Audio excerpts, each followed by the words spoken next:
балдар ұстап алып мен, міне. Қай жақтықсыңдар? Алматы. Алматинский жігіттер. Жігіт кішкене такси ұстап тұр екен, давай. Түсір бізде, суретке. Тағы айтшы, не дейсің? Сізді, мамам, Зарина екеуіңізді қосаяқты үзбей көреді ғой. Қойшы, аты кім маманың? Мира. Магазин қайсыда барайын мына жерде? Байте, мамам машинасымен жүрген ғой. Сиясыңдар ма өзі? Давайте. Сыйватсыңдар ма өзі?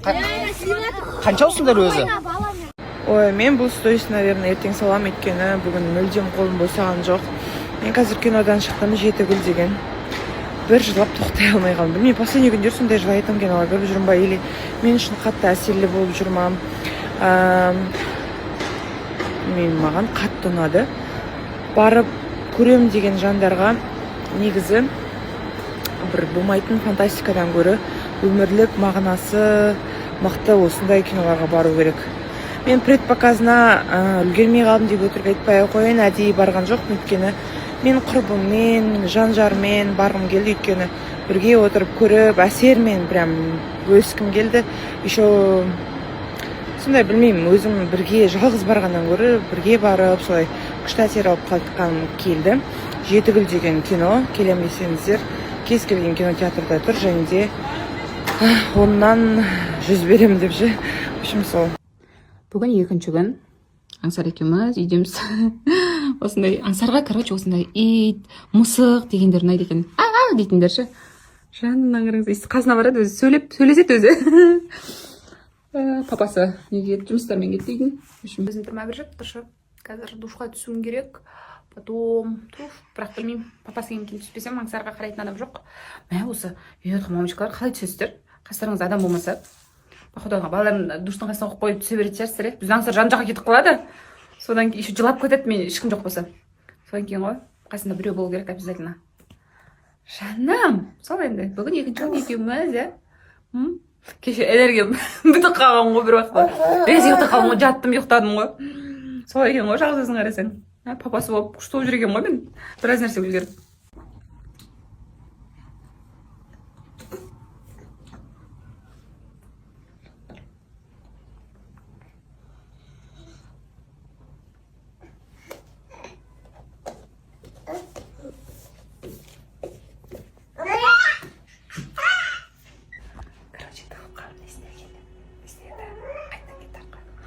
Орнын кірмейді батыр.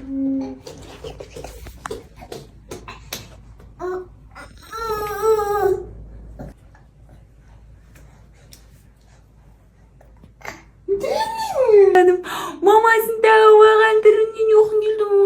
Жоқ, сүйіп атыр екен. Аңсар мен орнына кіріп алайыншы, туатке. Аяқты не тұрасың ба? Пожалуйста, ойнай тұршы. Кейде өзің ойнап отыратын едің ғой.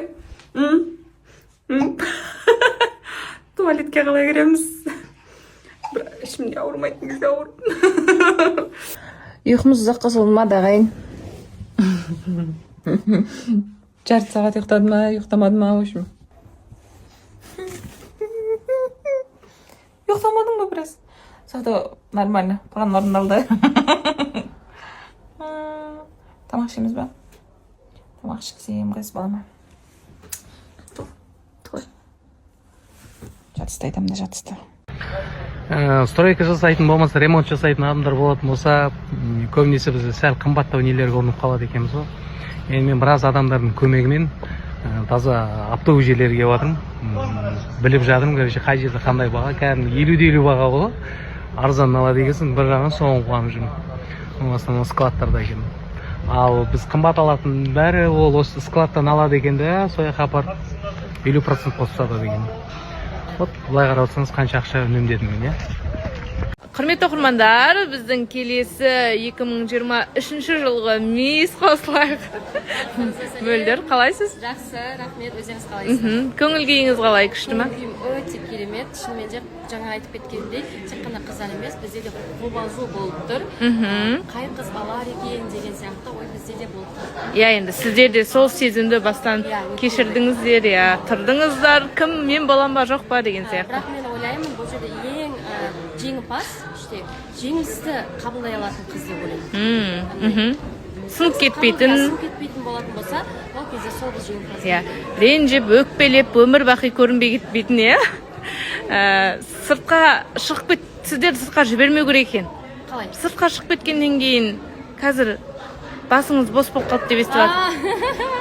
жоқ қайта халық айтқан кезде көз тиді ау Сөз бар, көз бар, иә. Джулия, қалайсыз? Көңіл күйіңіз қалай? Жағдайыңыз қалай? Ғажап көңіл күй. Тарихи күн мис қосылай 2025-ке келіп қалдық. Шақыртуларыңызға көп рахмет. Мистің кім екенін хабарлауға дайынсыз? Енді өте қобалжулы сәт. Шынымен, бірақ Алланың қалауы бірінші және де көрерменнің таңдауы. Ең бастысы көтере алатын сондай қызға бұйырсын деп Өзіңіздің өміріңізде не жаңалық? Қайда жүрсіз? Өмірімде қазір мамандығым бойынша мемлекеттік қызметте әнші болып жұмыс жасаймын. Одан бөлек барлық жаңалықтар жеке өміріме қатысты Инстаграмда. Иә, өз жеке парақшаңызда. Так что тіркеліп алыңыздар и барлығын көресіздер. Иә, әдеттегідей өзінің әнімен келіп әнін шырқап берді. Сол әнін айтып жүрген жайы бар екен біздің 2024 жылғы Мистің. Құрметті оқырмандар, біздің студияда Мисс 2022 Гүлназым. Қалайсыз? Көңіл күйіңіз қалай? Сағынып қалдыңыз. Біраз болды иә келмегеніңізге? әсіресе сіздің де келіп түсірген Қандай жаңалығыңыз бар? Қандай жеке өміріңізде қандай жаңалық бар? тып-тыныш Туған күніңізде кішкене пранк болды ма? соны айтады ол интрига ғой Иә. просто бір қыздар солай жасайық деп идеядан идея туып сөйтіп жасап жүргенбіз Негізі басыңыз бос. Иә, осындай әдемі қыз әлі ешкімге бермепті жігіттер. Біздің көріп отырсаңыздар міндетті түрде біздің мисс қызға үміткер болып келе алмайсыздар, бірақ енді көріңіздер. Иә, өмірде үміткер болып көріңіздер. беремін деп шештім Мүмкіндік беремін дейді. Жасым себебі десеңші. Бірақ жап-жасы 18-де ойнап айтамын. Бүгін біз почтаға, сосын Киваноға барып заттар алу керек болғанбыз. Киванода заттарымызды алдық. Почтадан тірлігіміз бітпей қалды. К сожалению. В общем, былай болған әңгіме. Осыдан бір ай бұрын доставкамен жібереміз. Жаңағы Айжанның косметикаларын сатып алған адамдарға. Әртүрлі қалаға жібереміз. Общий 9000 теңге сумма шығады за доставку. Сонымен оларға айтамыз, біз өздері төлеп алатын кезде деп. Сөйтсем олар айтады да, бізге 9000 теңге залогқа қоясыздар, олар төлеп алады, потом ақшаларын қайтарып аласыңдар дейді. Давай дейміз, короче, олар товарларын алып кеткен, ақшаларын төлеп. Енді өзіміздің ақшамызды қайтарып алуға барсақ, сайтқа түспеген ақшаларыңыз дей ма, в общем, поражняк. Сонымен доставканы 2 рет төлетіп отырды Казпочта. Соны разбираться етіп отырмыз әлі. Киванодан заттарымызды алып үйге қарай кетіп бардық. Амир ұйықтап қалды.